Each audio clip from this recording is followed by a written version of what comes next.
네, 안녕하세요. 책 읽는 하쌤입니다. 네, 오늘은요, 아주 두꺼운 책인데요. 인간 본성의 법칙이라는 책이 있어요. 제가 그 책을 조금씩 읽고 있는데, 책에서요, 시기심을 긍정적으로 바꾸는 방법이 나와 있어서 오늘은 그걸 한번 소개시켜 드리려고 합니다. 네, 살다 보면은 주변 사람들하고 나를 비교하면서 시기하고 질투하는 마음이 생기기 마련이죠. 사촌이 땅을 사며 배가 아프다, 이런 속담이 있듯이 특히나 가깝거나 좀 나보다 별로 잘난 것도 없다, 나와 비슷했다라고 생각했던 사람이 나보다 잘 나가는 것을 보면 좀 배가 아프고 속이 쓰립니다. 친구나 이웃을 시기하면 내가 너무 속이 좁은 사람인가? 난 나쁜 사람인가? 스스로 좀 자책하는 마음이 들기도 하죠. 하지만 이 시기심은 인간 본성이라고 하니까 너무나 자기 자신을 속 좁은 사람이나 못난 사람이라고 자책하지는 않으셔도 될 것 같습니다. 그렇다고 해서 또 우리가 본성대로만 산다면 이건 또 짐승과 다름없다고도 할 수 있으니까요. 그 본성을 인간답게 활용하는 방법을 배워야겠다고 생각했는데요. 누가 자신을 비교하면서 시기하고 질투하는 마음 때문에 힘드신 분들은 시기심을 좀 긍정적으로 활용하는 방법을 배워보시기 바랍니다. 네, 당신이 시샘하는 것 가까이에 가라. 이게 무슨 말이냐면요. 시기심은 비교적 가까운 사이에 발생한다. 서로 매일 보는 회사, 가족, 이웃, 비슷한 사람끼리의 모임 같은 그런 환경 말이다. 사람들은 자신이 겪는 문제는 숨기고 가장 멋진 얼굴만 보여주는 경향이 있다. 겉으로 보이는 것처럼 완벽한 것은 아무것도 없다. 가까이 가서 들여다보면 모두 내 착각이었음을 알게 될 때가 많다. 네, 사람들은 자기가 겪는 문제는 숨기고 가장 멋진 얼굴만 보여주는 경향이 있다라는 이 문장이요. 네, 겉에서 보이는 것처럼 완벽한 것은 아무것도 없다는 것입니다.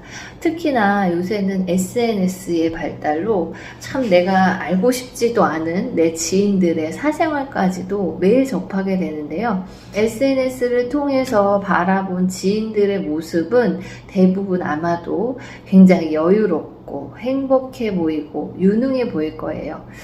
그렇지만 그것이 그 사람의 삶의 전부는 아닐 것입니다. 그 모습이 또 진실이 아닐 수도 있다는 얘기예요. 시기심이 생기는 대상이 있다면 그 사람의 일상을 좀 더 자세히 들여다보시기 바랍니다. 그러면 그도 나와 같이 똑같은 어려움을 겪고 있을지도 모릅니다. 세상에 문제없이 살아가는 사람은 없을 거예요. 누구나 각자의 위치에서 어려움을 겪고 그것을 해결해 나가면서 살아간다고 생각합니다. 네, 너무 보이는 것에만 집착하지 않았으면 좋겠습니다. 네, 다음으로는요. 나보다 못한 사람과 비교하라.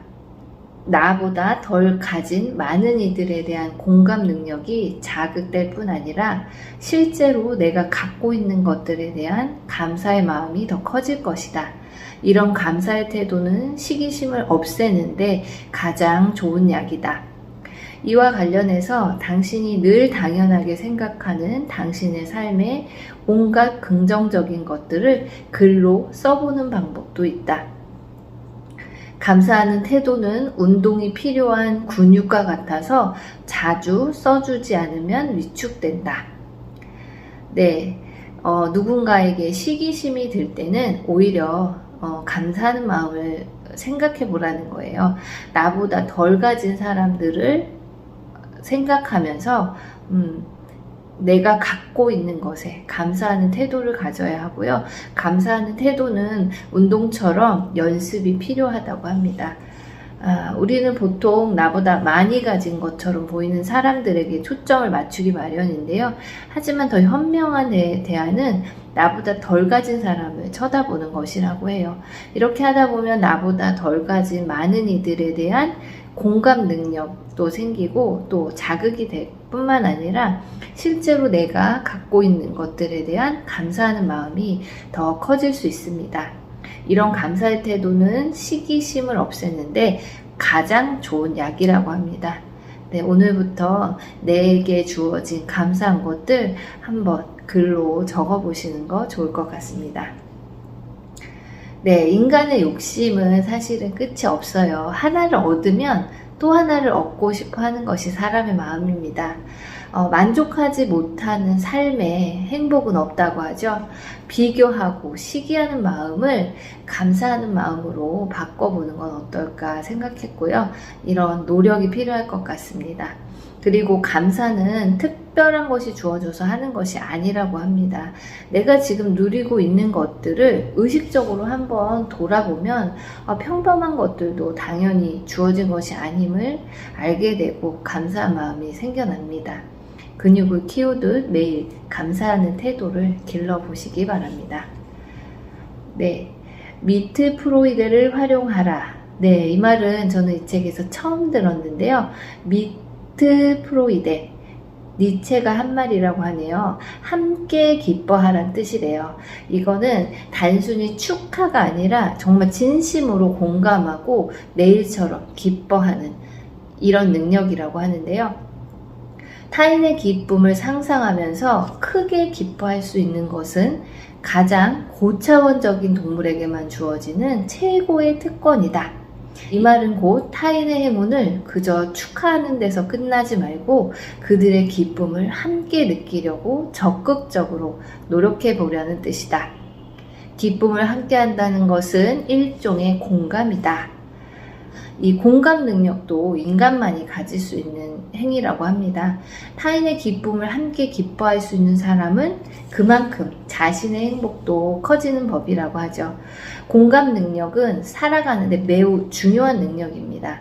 이 감사의 태도, 감사하는 태도와 함께 의식적으로 연습을 하면 살아가는데 많은 도움이 될 것이라고 생각합니다.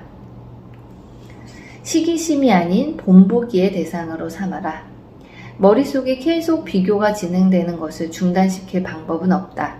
따라서 그 과정이 뭔가 생산적이고 창의적인 것을 향하게끔 방향을 재설정하는 것이 최선이다. 더 많은 것을 성취한 사람을 해치거나 그로부터 무언가를 빼앗아 오려고 하는 대신에 나 자신을 그 수준으로 키우려고 열망해야 한다. 시기심은 내가 뛰어난 사람이 될 수 있는 원동력이 된다. 네, 이 시기심을 나의 원동력으로 바꿔보라는 얘기죠. 시기심에서 벗어나려면 좀 생각의 전환이 필요해 보입니다. 시기의 대상에서 나를 성장시키는 동력으로 사용할 수도 있는 거예요. 그가 할 수 있다면 나도 할 수 있다. 이렇게. 그러기 위해서는 일단 자신에 대한 좀 믿음과 삶의 명확한 목적을 갖는 것이 중요하다고 합니다. 자신과 타인을 비교하고 시기 질투하기 전에 좀 조용히 자신을 돌아보는 시간을 가져보면 어떨까 하는 생각을 했습니다. 행운을 거머쥔 친구를 시기하지 않고 사랑할 수 있는 사람은 많지 않으니 그 시기하는 머리에는 차가운 독이 들러붙어 인생의 모든 고통이 2배가 되리라. 스스로 입힌 상처는 스스로 돌아봐야 하고 남의 기쁨은 곧 저주가 되리라.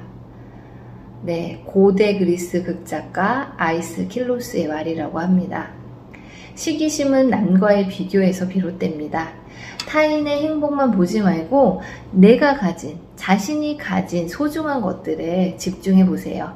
자신을 믿고 사랑하고 자신만의 목적을 뚜렷하게 가지고 산다면 타인을 시기하고 질투하기보다는 타인의 행복도 함께 기뻐할 수 있는 좀 더 고차원적인 삶을 살 수 있을 것입니다. 언제나 남이 아닌 나를 중심에 두고 살아가시기를 바랍니다. 네. 오늘은 제가 책을 읽다가 시기심을 어떻게 긍정적으로 활용할 수 있을까 하는 내용이요. 너무 좋은 것 같아서 한번 소개해 드렸습니다. 네, 오늘 영상 여기까지고요. 도움이 되셨다면 구독과 좋아요도 부탁드립니다.